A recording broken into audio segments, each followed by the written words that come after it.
लेकिन रात को अचानक से इतनी बारिश हुई कि जानवी के वहां बाढ़ आ गई। कमर तक पानी आ गया। घर रहने लायक नहीं रह गया। पापा, यह क्या हुआ? अचानक से इतनी बारिश कैसे हुई? गर्मी में पानी भाप बनकर ऊपर उड़ जाता है और फिर बारिश बन जाती है। गर्मी बहुत ज़्यादा थी ना, इसलिए बारिश भी जोरदार हुई। लेकिन अब हम कहाँ रहेंगे? हमारे रिश्तेदार हमसे जलते हैं, वह हमें अपने घर में रहने थोड़ी न देंगे। अगर रहने दे तो भी पूरी जिंदगी उसे लेकर ताना मारेंगे। तो क्या यहाँ हम ऐसे ही मर जाएंगे? नहीं माँ, 2 दिन ससुराल में बिताकर मुझे समझ आ गया है कि मेरे ससुराल वाले दिल के बहुत अच्छे हैं। वह हमें रहने के लिए जगह दे सकते हैं। सूरज के यहाँ बारिश तो हुई थी, बाढ़ नहीं आई थी। जानवी अपने माता पिता को लेकर सूरज के घर आए। अमित के माता पिता और बहनों ने जानवी और उसके माता पिता को प्यार से घर के अंदर बुलाया। आप हमारे समधी और समधन हैं। आप कमरे में रहिए, हमारी बहू रानी के साथ हम छत पर रह लेंगे। बस कुछ दिन की ही तो बात है। हमें ऐसे बहुत शर्म आ रही थी। हमारी वजह से आप लोगों को कितनी तकलीफ उठानी पड़ रही है।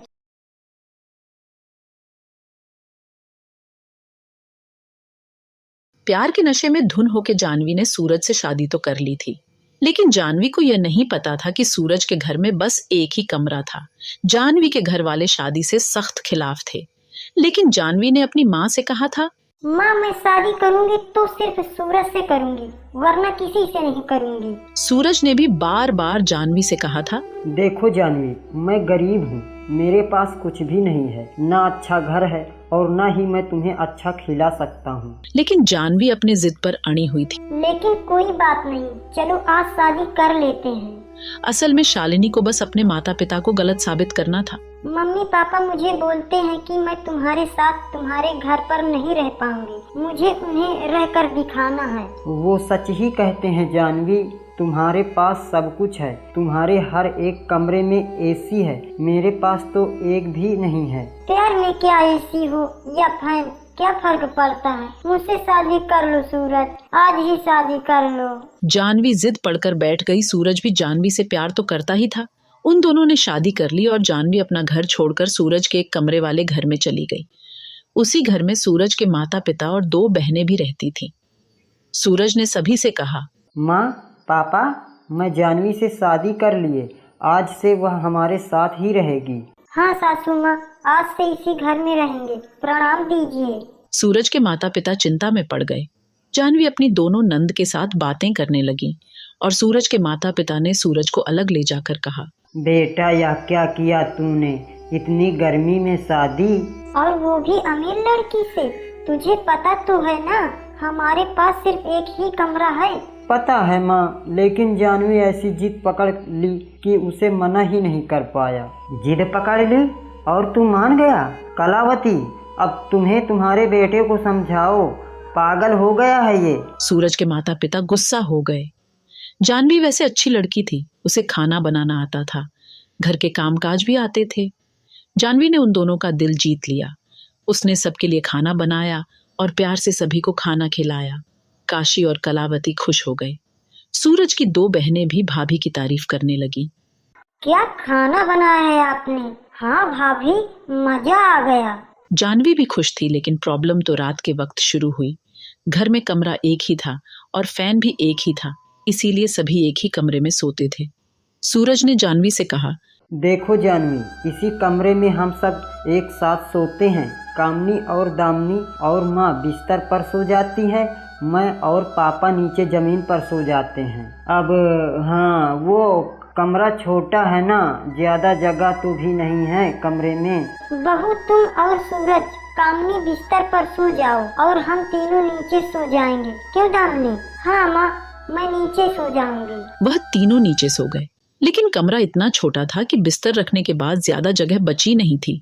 वह तीनों एक दूसरे से चिपक कर सो गए और बिस्तर पर जानवी, सूरज और कामिनी सो गए। बिस्तर भी छोटा सा ही था और जानवी को आदत नहीं थी।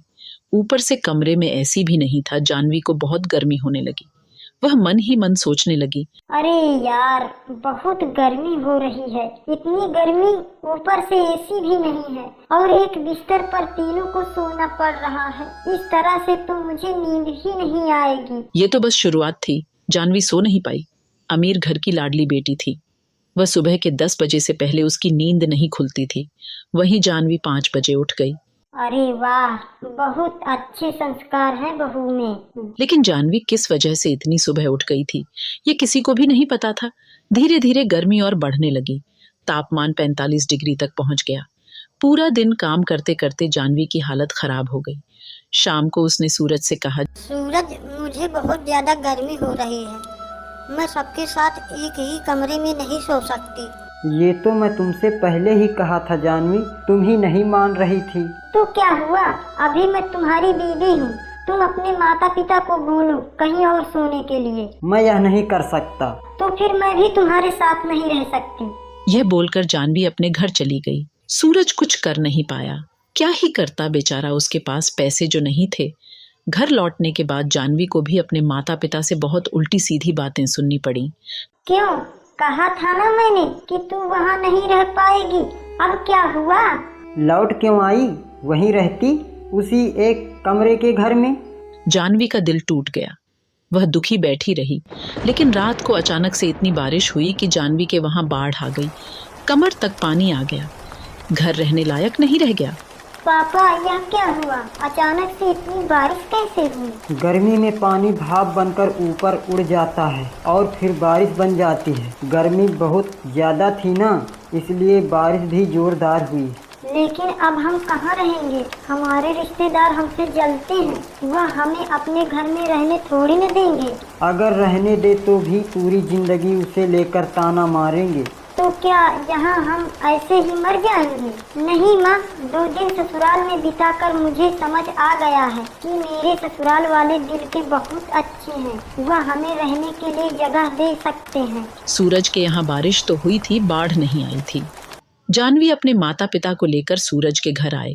अमित के माता पिता और बहनों ने जानवी और उसके माता पिता को प्यार से घर के अंदर बुलाया।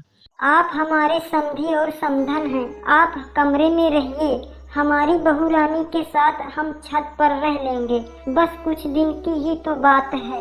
हमें ऐसे बहुत शर्म आ रही थी। हमारी वजह से आप लोगों को कितनी तकलीफ उठानी पड़ रही है। नहीं नहीं, अपने परिवार के लिए इतना तो कर ही सकते हैं। आप लोग बहुत अच्छे हैं। मेरी बेटी आप लोगों को छोड़कर चली गई थी, उसे माफ कर देना। इसी तरह सब लोग एक कमरे के घर खुशी से रहने लगे। बाढ़ ठीक हो जाने पर जानवी के माता पिता घर लौट गए, लेकिन उनका दिल और जानवी खुद वहीं रुक गई। कुछ दिन बाद सूरज की अच्छी नौकरी लग गई और उसने बड़ा घर बना लिया। उसके बाद सभी खुशी खुशी रहने लगे। रीना, मेघा और उमा तीनों बहनें दूसरे गांव मेले में घूमने गई। रास्ते में तीनों को प्यास लगी तो एक बड़े खेत के पास रुक गई। अरे, वहाँ सामने कोई कुटिया दिखाई दे रही है। मुझे लगता है वहाँ कोई कुआं या तालाब जरूर होगा। चलो चलकर देखते हैं। तीनों बहनें उस खेत में जाती हैं। वहाँ पर एक कुआं था। तीनों जैसे ही पानी पीने लगते हैं, अचानक उन्हें किसी के कराहने की आवाज आती है। मुझे थोड़ा पानी पिला दो। मैं कुएं से पानी नहीं खींच सकती क्योंकि मैं गर्भवती हूँ। मेरे पति भोजन की तलाश में गए हैं। उन्हें आने में बहुत देर हो गई, नहीं तो वह मेरे लिए कुएं से पानी खींचकर भर देते। अरे, जब शरीर संभाला ही नहीं जाता तो गर्भवती क्यों होती हो? देखो तो कितना बड़ा पेट लटकाए बैठी हो। वही तो, जब खुद से कोई काम नहीं किया जाता तो गर्भवती होने की जरूरत क्या है? अरे रीना दीदी, उमा दीदी, मुझे तो हंसी आ रही है। इतना मोटा पेट लेकर भला कौन रह सकता है? मैं तो कभी भी गर्भवती ना हूँ। मुझे तो ऐसा मोटा पेट और शरीर लेकर रहा ही नहीं जाएगा। चलो ना दीदी, इस औरत पर क्या ध्यान देना। हम कुएं से पानी पीते हैं ना। हाँ हाँ उमा, चलो चलते हैं। हम क्या इसके नौकर हैं जो पहले इसके लिए पानी लाएंगे? हम खुद पानी पिएंगे। हमें बहुत प्यास लगी है। वह औरत दर्द से कराह रही थी। उसे प्यास भी लगी थी, पर तीनों बहनों ने उसे औरत पर कोई तरस नहीं खाया।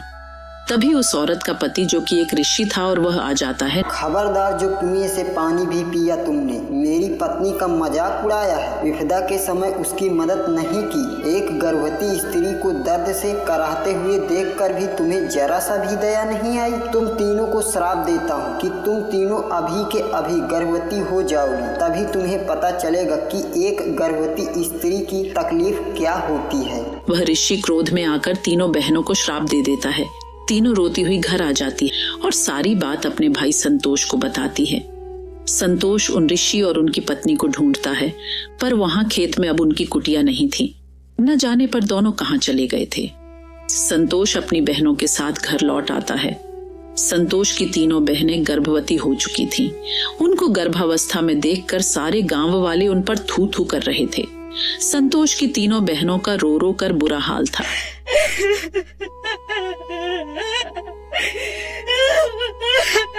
हे भगवान, अब मैं क्या करूं? इन तीनों की तो सगाई भी हो चुकी है। अगर इनके ससुराल वालों को यह बात पता चलेगी तो मैं उनको क्या कहूंगा कि मेरी तीनों बहनों बिन ब्याही गर्भवती कैसे बन गई? कौन विश्वास करेगा?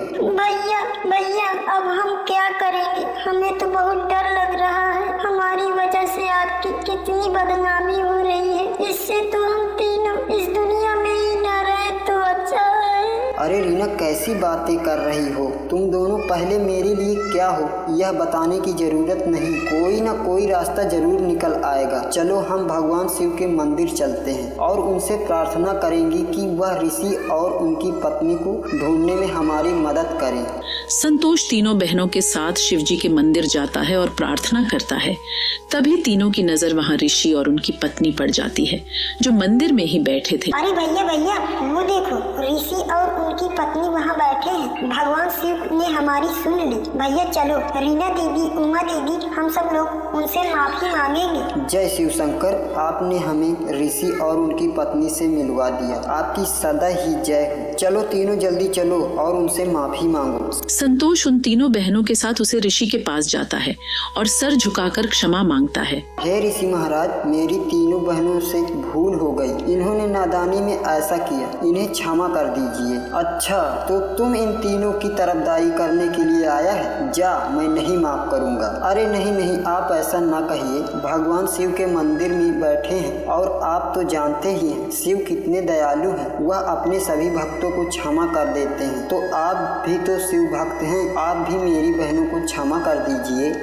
अच्छा चल ठीक है, मैं तेरी तीनों बहनों को क्षमा कर दूंगा, पर तुझे मेरी एक शर्त माननी होगी। कहिए ऋषि महाराज, मुझे हर शर्त आपकी मंजूर है। ठीक है, मैं अपना श्राप वापस ले लूंगा, पर तुम्हें अपनी बहनों के लिए बलिदान देना होगा। तुम आजीवन विवाह नहीं करोगे और अविवाहित रहोगे। बोलो, क्या तुम करने को तैयार हो? हाँ महाराज, मुझे यह शर्त मंजूर है। नहीं, पर हमें नहीं। अगर हमारा भाई आजीवन अविवाहित रहेगा तो हम तीनों बहनें भी कभी शादी नहीं करेंगे। हम तीनों बहनें अपनी जान दे देंगे। ऋषि महाराज, अगर आपकी शर्त रखोगे तो हम तीनों बहनें इस दुनिया में जीवित ही नहीं रहेंगे। तीनों बहनों और भाई का प्यार देखकर दस्य को उन पर दया आ गई और उन्होंने अपना श्राप वापस ले लिया। परंतु याद रहे, आज के बाद कभी भी किसी संकट में पड़े असहाय व्यक्ति का मजाक मत उड़ाना।